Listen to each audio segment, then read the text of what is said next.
ఈరోజు మనం మాట్లాడుకోబోయేది సాక్షాత్తు ఆ సూర్యుడి కుమారుడు అయిన దానవేరసోర కర్ణుడి గురించి.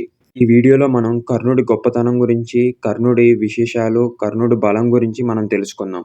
కర్ణుడు ఎవరో కాదు, పంచపాండవులకి సొంత అన్న. శత్రువుల పక్షాన ఉన్నా కూడా తమ్ములకి ఏమాత్రం హాని చేయని వీరుడు. కర్ణుడు శత్రువుల పక్కన నించోకపోతే అతను అమరుడు. కానీ శత్రువులతో ఎందుకు ఉన్నాడో తెలుసా? మిత్రత్వం కోసం. తనకు అయిన వాళ్ళు అండగా లేనప్పుడు తన మిత్రుడు చెయ్యందించిన విషయం గుర్తుపెట్టుకొని శత్రువుల వైపే ఉండి యుద్ధం చేసిన మహావీరుడు. దానంలో తిరుగులేని మహారాజు. ఎవరైనా కష్టం వచ్చిందంటే ముందుండి నడిపించే వీరుడు. తన రాజ్యంలో పిల్లలను కంటికి రెప్పలా కాపాడుకునేవాడు.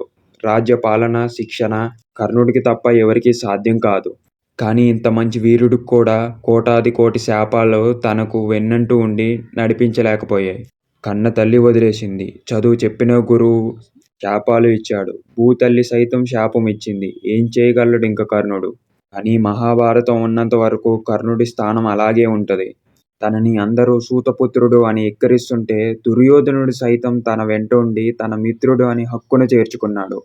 ఆ విశ్వాసంతో తనతో ఉండిపోయాడు కర్ణుడు. ఏం గొప్పతనమయ్యా నీది! నువ్వుంది అధర్మం వైపు అని తెలుసు. చేసేది యుద్ధం ధర్మం వైపు అని తెలుసు.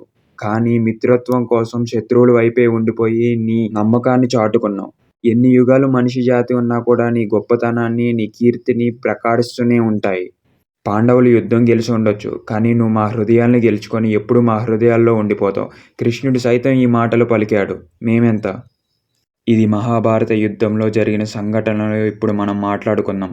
ఏదైతే మన కౌరవులు అంతా బలహీనులైపోయారో అప్పుడు కర్ణుడు యుద్ధ ప్రవేశం చేశాడు.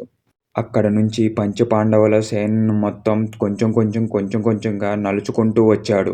ఇప్పుడు కర్ణుడిని చూసిన అర్జునుడు బాణాలన్నీ కర్ణుడి మీదకి సంధించటం మొదలుపెట్టాడు.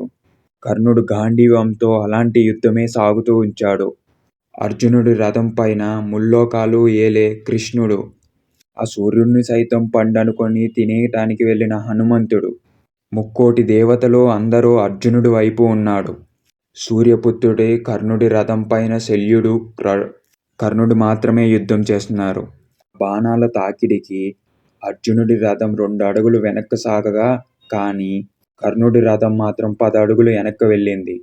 దీనికి అర్జునుడు ఇలా పలుకుతాడు, చూసావా కృష్ణ, నా బాణ తాకిడికి కర్ణుడి రథం 10 అడుగులు వెనక్కెళ్ళింది, కానీ తన బాణ తాకిడికి మన రథం 2 అడుగులే వెనక్కెళ్ళింది అని కృష్ణుడితో ఇలాగన్నాడు. కానీ కృష్ణుడు చిరునవ్వుతో నవ్వి, పార్థ, నువ్వు యుద్ధం చేసేది ఒక యోధుడితో. ఎలాంటి యోధుడు అంటే సాక్షాత్తు ముల్లోకాల్ని ఏలే నేను ఆ హనుమంతుడిని సైతం 2 అడుగులు వెనక్కి తోస్తున్నాడు. మేము లేకపోతే ఊహించుకో ఈ రథం ఎన్ని అడుగులు వెనక్కి వెళ్ళేదో. ఈ భీకర యుద్ధం జరుగుతూ ఉండంగా కర్ణుడి రథం భూమిలో కూరుకుపోయింది. ఆ భూమిలో కూరుకుపోయిన రథచక్రాన్ని తీయబోతుంటే తన అస్త్ర విద్య అంటే తన అస్త్రాలను తీసే విద్య మర్చిపోయాడు. తన గాంధీవాన్ని పక్కన పెట్టి చక్రాన్ని బయటికి తీసే సమయంలో కృష్ణుడు అర్జునుడికి బాణం వేయమని సెలవిచ్చాడు. కానీ కర్ణుడు నిరాకరించి 2 నిమిషాలు ఆగండి, నా రథాన్ని వెనక్కి తీశాక మళ్ళీ యుద్ధం సాగిస్తాం అంటాడు. దానికి కృష్ణుడు ఇలా పలికాడు, పార్థ, బాణం సంధించు. కానీ కర్ణుడు అడిగాడు, కృష్ణ, ఇది ధర్మ పోరాటమేనా అని. కృష్ణుడు అన్నాడు, ఓ మహావీరా, ఈ మహాభారతం ఉన్నంత వరకు నీ పేరు అలాగే నిలుస్తుంది. నువ్వు నేర్చిన విద్య నువ్వు మరవాల్సి వచ్చింది శాపం కారణంగా. భూతల్లి శాపాన రథం కూలిపోయింది. ఇక చాలించు. నీవు ఎనలేని కీర్తి సంపాదించుకున్నావు. నువ్వు అధర్మం వైపు నిలిచి ఉండకపోతే నువ్వు ఈరోజు అమరుడివి.